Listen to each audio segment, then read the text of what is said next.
Hey guys, welcome to the PiG Daily, episode number 90. And today we're going to be talking about trying to find alternative ways to winning against Zerg as Protoss in the PvZ matchup without using carriers. Everyone's like, hey man, just make carriers, it's cool. Should you have to make carriers every single game and just try to turtle to them on 3 bases? I don't really think so. I think there's got to be other solutions. Why are there issues right now, I guess? Well, let's just dive straight into the game and start looking at this kind of fun style, which Probe showed me. So the issue basically is just that Hydralisks were already pretty good, and now they have an extra range, but they are kind of nerfed in that they've got to actually upgrade their movement speed upgrade separately to their range upgrade. The thing is, their movement speed upgrade now gives a bonus on creep, which it used to not do. It used to only help them off creep. So on creep, if Hydras have both upgrades, they're basically like stimmed Marines that shoot 2 extra range and, you know, like are built out of Zerg things, so you don't need reacted barracks and tech labs in order to get them. So Hydras are really powerful.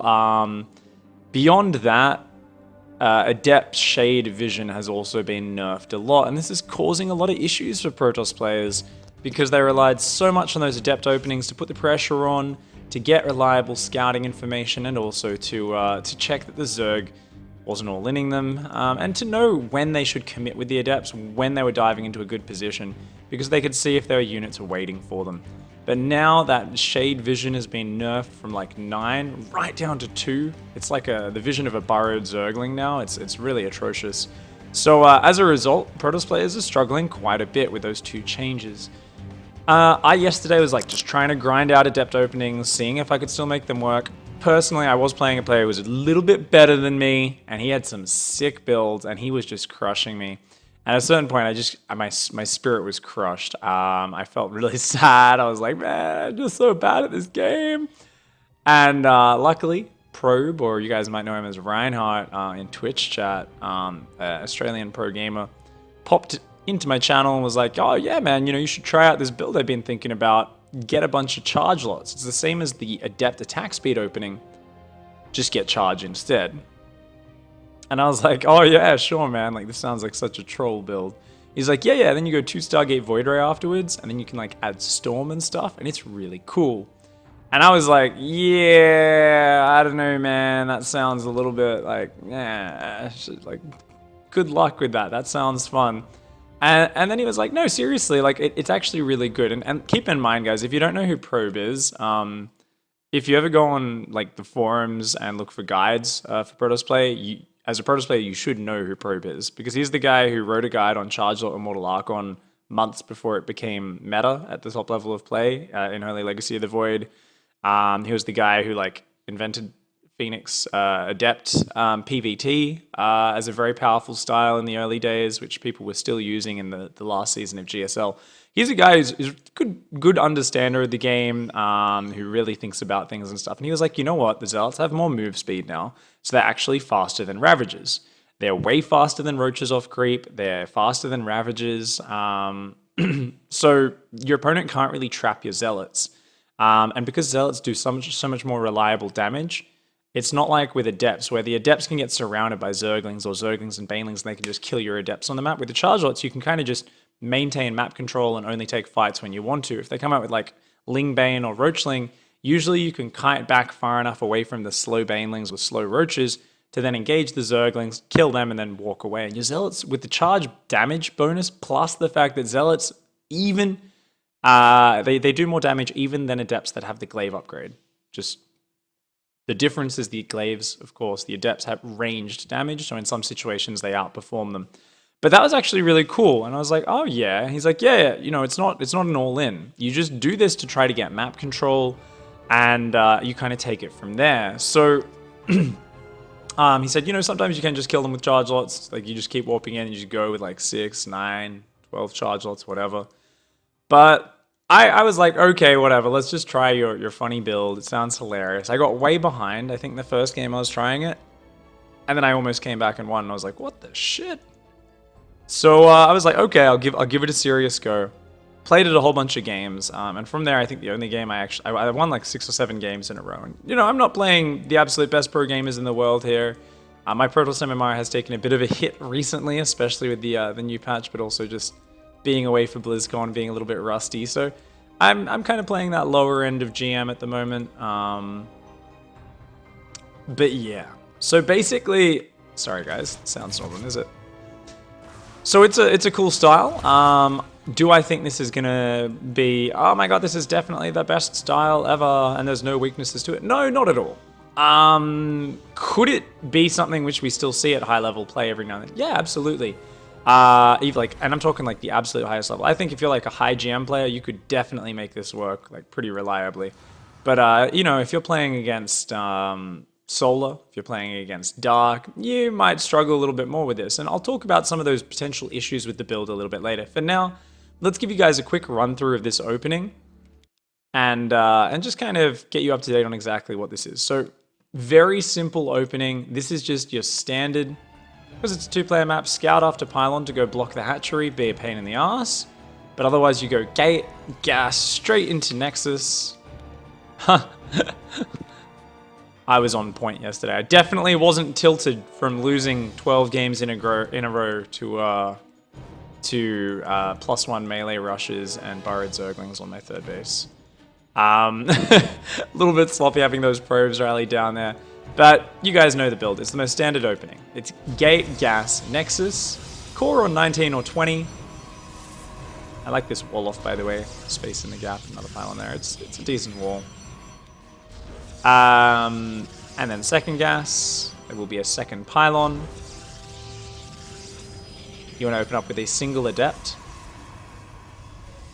You can just go straight into Zealots if you prefer. But single Adept. And then straight into Zealot production. You want to pretty much non-stop build Zealots. You want to immediately build your Twilight Council with your next 100 gas after you start the Adept and the Warp Gate research. And then you want to get 2 more gateways, no later than about 3 minutes 20 usually. The Adept's just scouting around, seeing what it can see, trying to be annoying. So those gateways are, yeah, about 325 this game. It's not the end of the world.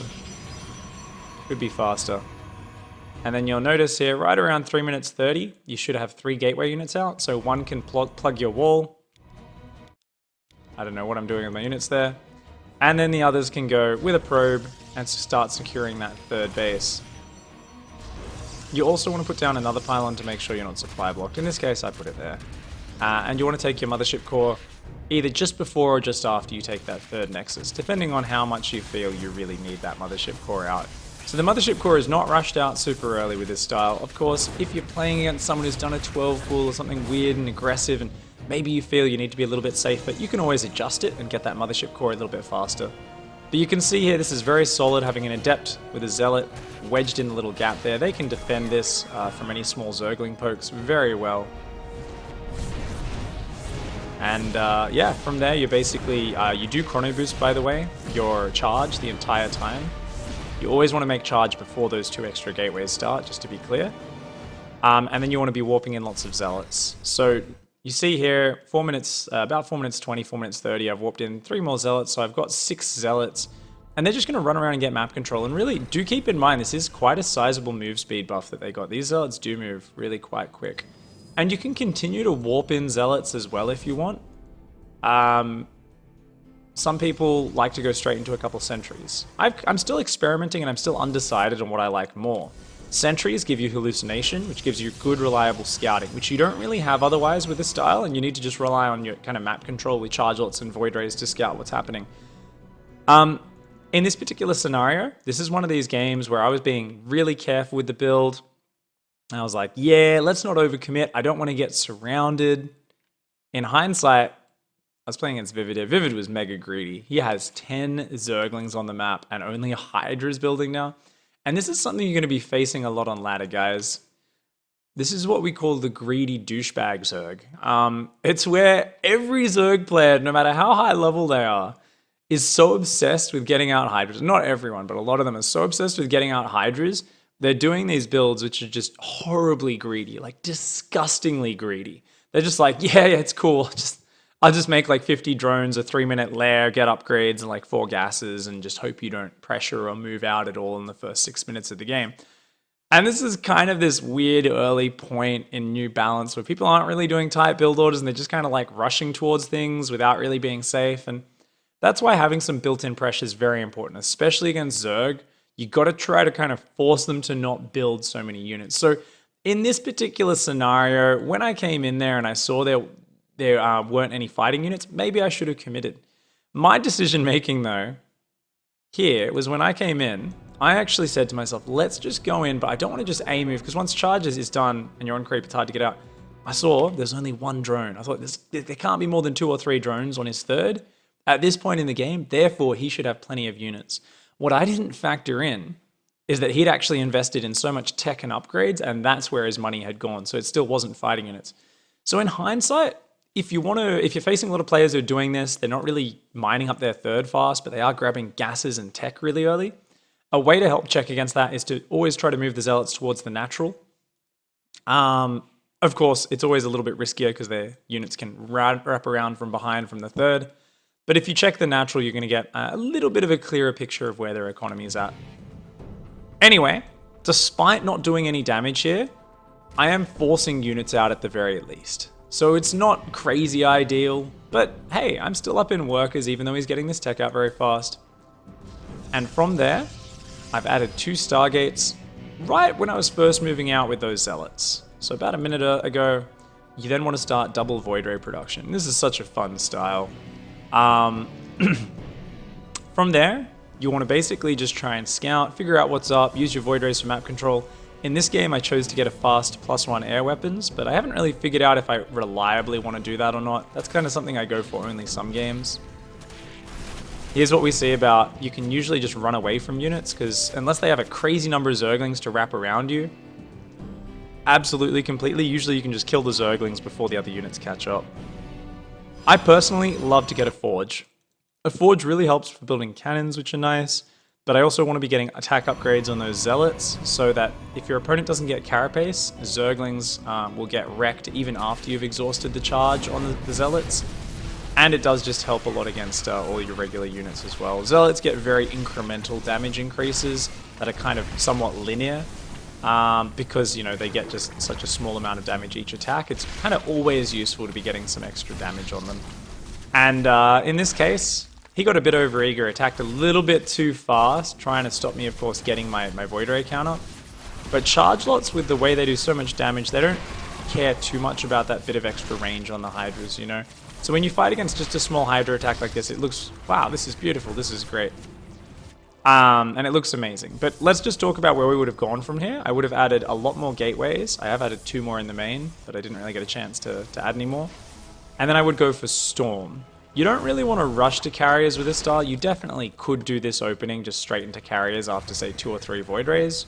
Or you could even go Mass Oracle rather than Void Rays, or do something weird like that, then carriers. I don't know. There's a lot of different ways you could play it. Personally, though, I'm really enjoying playing a mid-game oriented style. My whole point with this style was, let's play this without just beelining towards carriers. So getting charge, combined with a couple of force fields. I do like that 1 or 2 sentries just for the hallucination. Guardian Shield is amazing against Hydras, not bad against Roaches and Queens. And then the force fields are great. Chargelet's just this really, they're such a cheap unit as well. Remember, every Zealot you build that's not in Adept, that does save you 25 gas. So very powerful, cheap unit.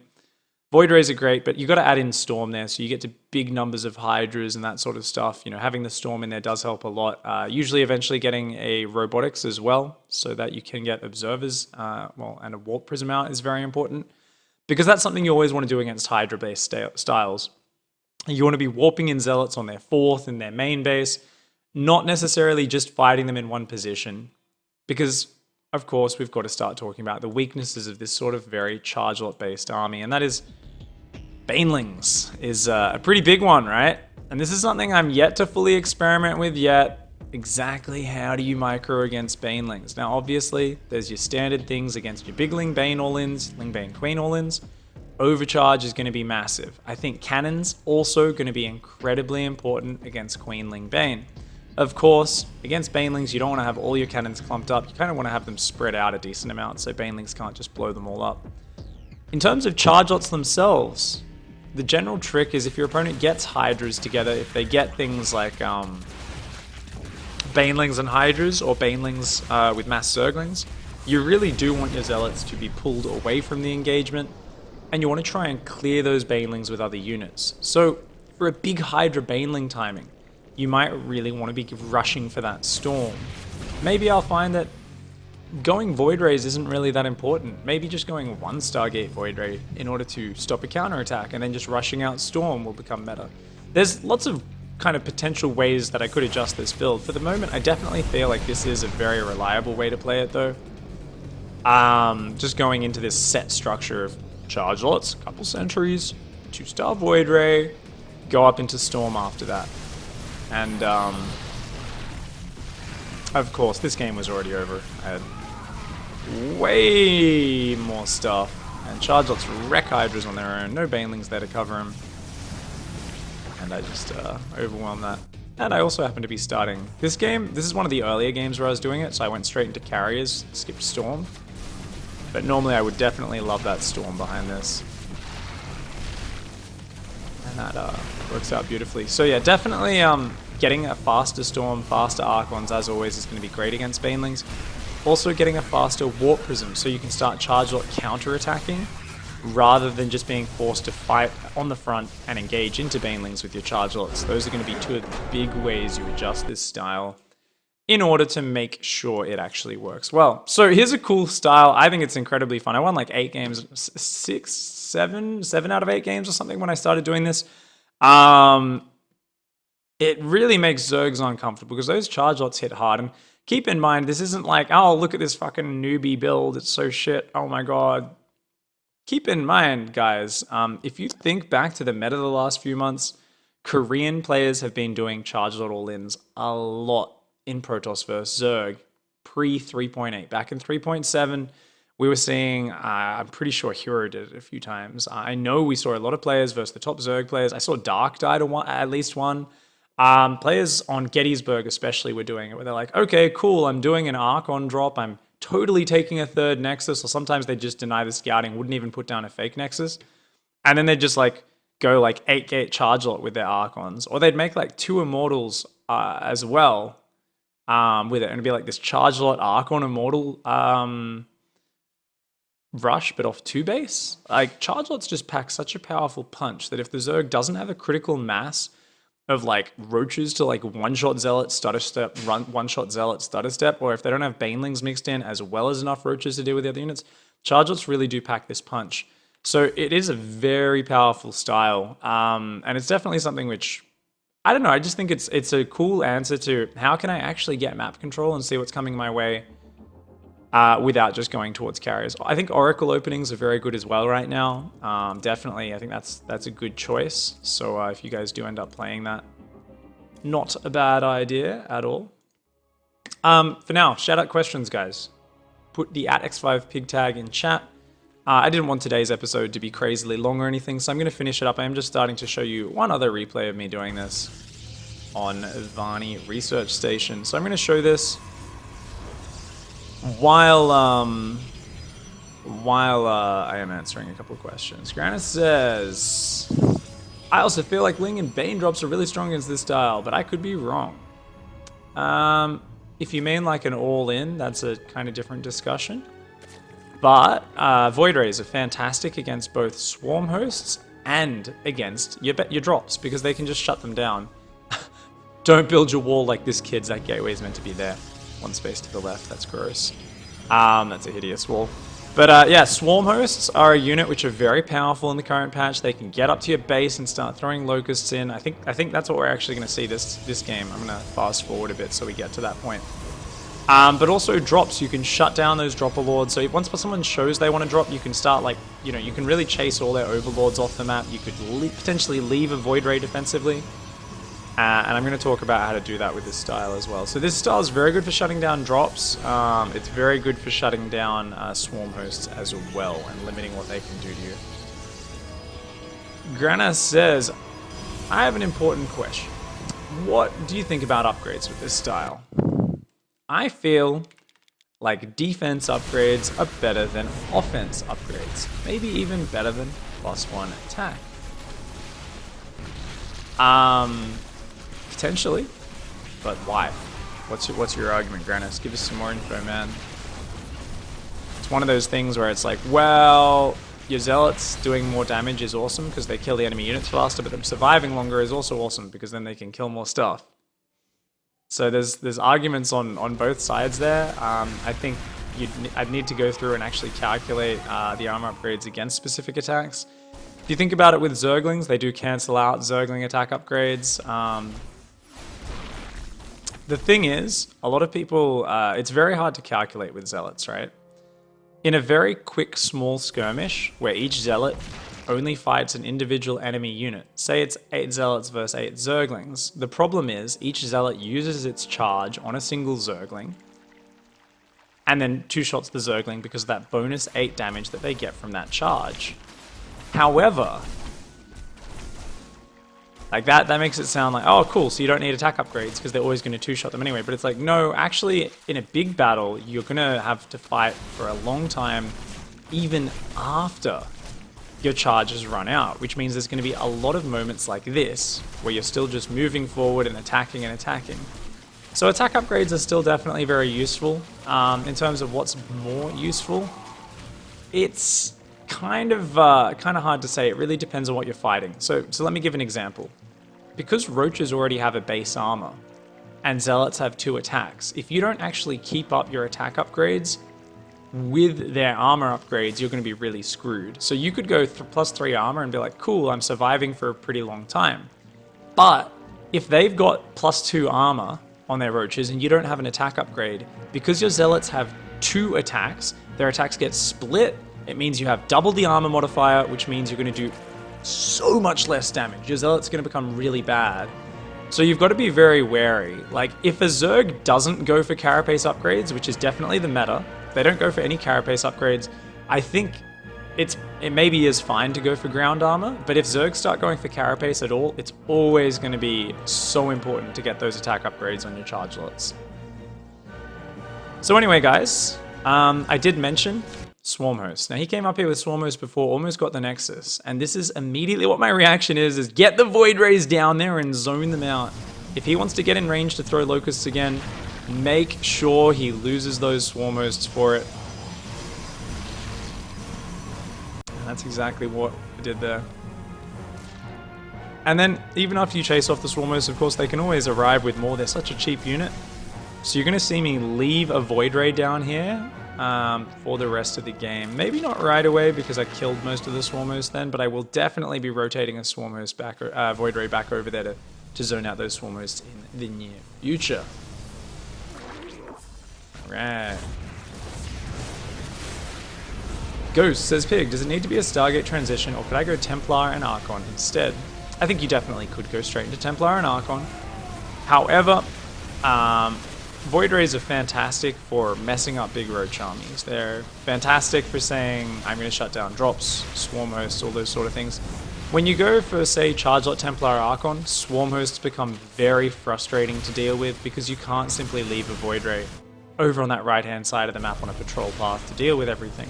So it starts to get much more uncomfortable in terms of how the hell do you deal with this, this annoyance of Swarm Hosts. You kind of have to be constantly zoning with your Charge Lot Archon High Templar army, forcing out the Locusts, pulling back. And as long as you force out the Locusts in the middle of the map somewhere, it's okay.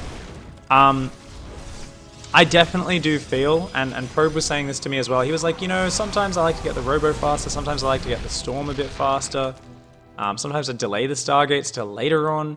He's like, I'm not really sure where I want to go with this style yet, but I feel like it's really good just because it's so much more reliable to get map control and put on non-committal pressure because of that Zealot move speed than it is with Adepts these days. The Adepts are just too slow, they get caught by Roaches, Ravagers, Zerglings too easily, and they, without the scouting vision, it's like, well, meh, these cost even more than Zealots. The Zealots are going to actually, mix into that mid-game army quite a lot better. So it works out very well in that regard.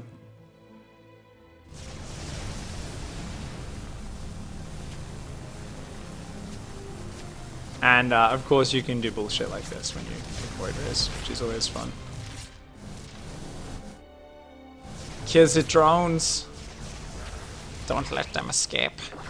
This game's over. I'm way ahead anyway. So, and this game kind of just fizzles out. I just steadily add on Storm, which is, I believe, already finished. Yes, it is. So I add on Storm, I Templar, Charge Lot, Storm, and then I'm going to, start transitioning towards, I got DTs, carriers. I'm sure I'll make a Warp Prism at some point as well, and go from there. So GG's. So that's the style, guys. Hopefully you guys enjoyed this daily.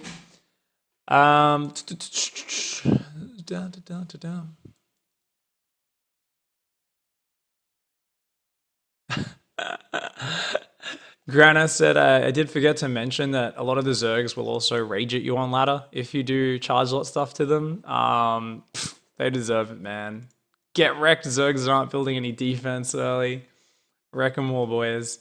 Everyone's playing really greedy, like all the races are. Everyone's doing these really like unaligned, unplanned builds. So get in there, tear it up, guys. Granite says, I think the charge attack hits more times. Zerglings are not very common, but Zerg plays a lot of aggressive +2 attack Hydralisks. Yeah, I mean, your attack upgrades are very important against Hydras. Like +2, I think it is, was important against Hydras for Archons. And also for charge lots, if I remember correctly. So attack upgrades are very good against Hydras. So I think it's like 50-50 what you want to focus on. Because Hydras are such a glass cannon unit, I think against Hydra-based styles, you always want more attack upgrades, preferably on your charge lots and Archons, because you want to just kill them as quickly as possible. It's like, yeah, you can reduce their attack by 1 damage point. It's not that massive because they've got such a fast attack speed and that their damage is not that small. It's not like taking a damage point off a Zergling where it's like, that's 20% of your damage, haha. Armor's not as important against Hydralisks because they're already doing 12 damage a shot, 13 damage a shot, 14 damage a shot, depending on upgrades. So I definitely think attack upgrades are probably the way to go. Definitely something we can talk about more in future. For now, guys, this is a really cool style. If you're not too keen on going carriers every game, I really recommend you try this out. I won a lot of games with this yesterday. I'm going to keep playing it for a few days, explore it, figure it out, try to make my Zerg opponents a bit more uncomfortable, and hopefully get myself into a good position with this style. So Zealots are the new Adepts, Charge is the new Glaives. Have some fun with it. Let me know how it goes. This is not me saying, this is the best style ever, it's definitely going to work forever. This is me saying, this helped me out a lot yesterday. It's a fun style. These are the reasons it works. Yes, it might struggle a lot against Banelings. You're going to have to get good at trying to either rush out Storm and Archons against, say, fast Hydra Baneling timings, or counter-attacking with a Warp Prism and, trying to force the fight away from their frontal push to buy you time to get out more of that stuff. For now, guys, thank you very much for hanging out. I will be back tomorrow with another daily. It's going to be icy far, and we are going to be casting a whole bunch of replays of crazy strategies that people have brought out in the new patch. Hopefully, you guys learn something. I guarantee you'll get some entertainment out of some of the builds anyway. So thanks for hanging out, guys. Don't forget to hug a watermelon, kick a walrus, and of course, punch a watermelon to the moon. I'll catch you guys next time. Goodbye and good night.